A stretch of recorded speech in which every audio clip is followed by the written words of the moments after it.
Megareksi rammer ofte unge mænd, som bliver besatte af styrketræning og kost, og som ofte ender ud i et stofmisbrug af steroider. Ditlev er en tidligere megarektiker. Som lille blev han kaldt Lille Ditlev. Det påvirkede ham psykisk, så han udviklede megareksi. Hør om de konsekvenser, det har fået for Ditlev, da han tog steroider.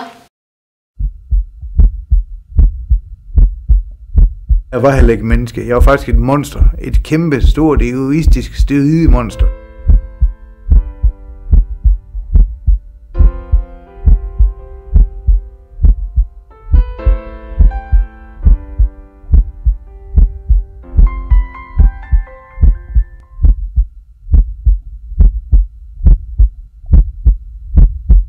Dengang jeg ville være stor via bodybuilding, der er det en rar fornemmelse, fordi at steroiderne gør det, at du får en meget kongefornemmelse i kroppen, og pigerne lægger mærke til dig, at du får simpelthen rigtig meget opmærksomhed fra det modsatte køn.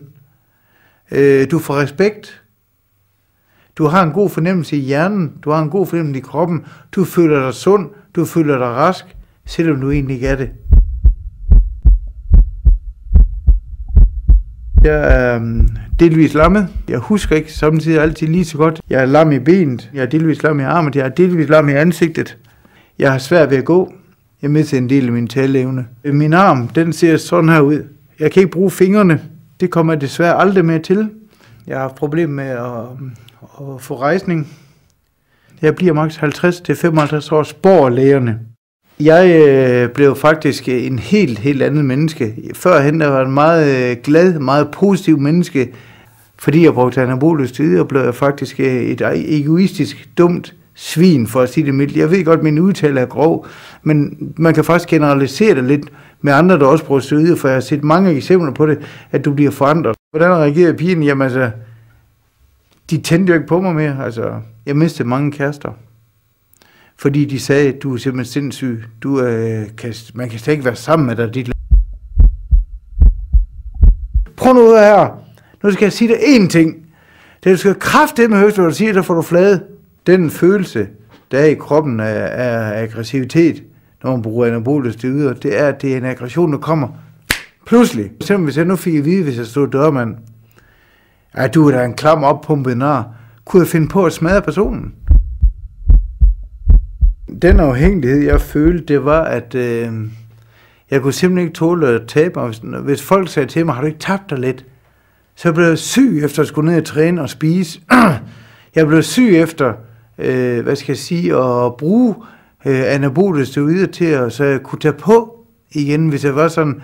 Og i realiteten havde jeg jo ikke tabt mig. Og for at vide, at du har tabt dig, det kan man slet ikke tåle. Jeg kunne i hvert fald ikke kapere det. Og det har jeg så også hørt mange andre sige det samme, at når man taber sig, nej, jeg har i hvert fald ikke sådan noget pjat.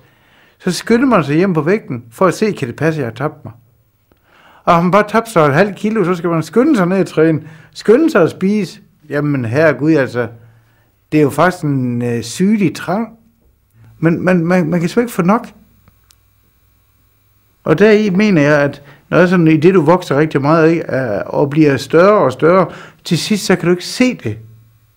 Du kan se derfor, når du kigger dig i spejlet, ønsker du egentlig at blive endnu større, fordi du føler dig stadigvæk lille, selvom du er stor. Den kraftigste advarsel, jeg har fået, det var første gang, jeg fik en hjerneblødning. Så jeg kan huske, at jeg sagde til overlægen, prøv at høre, at det er ikke noget med steroidemisbrug at gøre. Hvor hun simpelthen svarede, jo, det er det, Ditlev. Du må stoppe nu. Så jeg blev udskrevet efter den her hjerneblødning. Så fortsatte jeg mit steroidemisbrug og trænede. Så gik det galt igen 2 år efter. Så fik jeg en blodprop i hjernen. Hvordan jeg reagerede på, at jeg fik at vide, at jeg blev handicap for livet, det reagerede på den måde med, at jeg havde lyst til at gøre selvmord.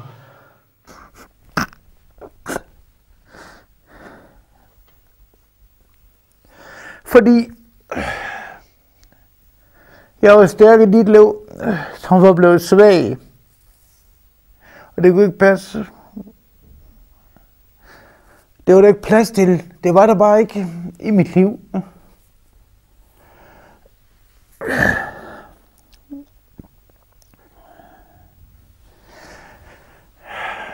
Læger har sagt til mig, du har ikke så langt i det med at leve i.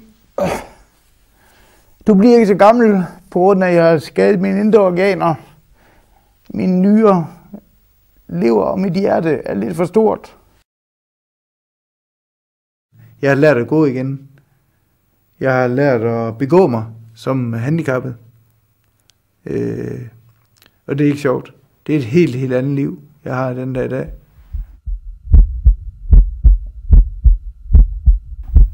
Det er faktisk forfærdeligt at indrømme det, men alt det her det er sket på grund af anabole steroider.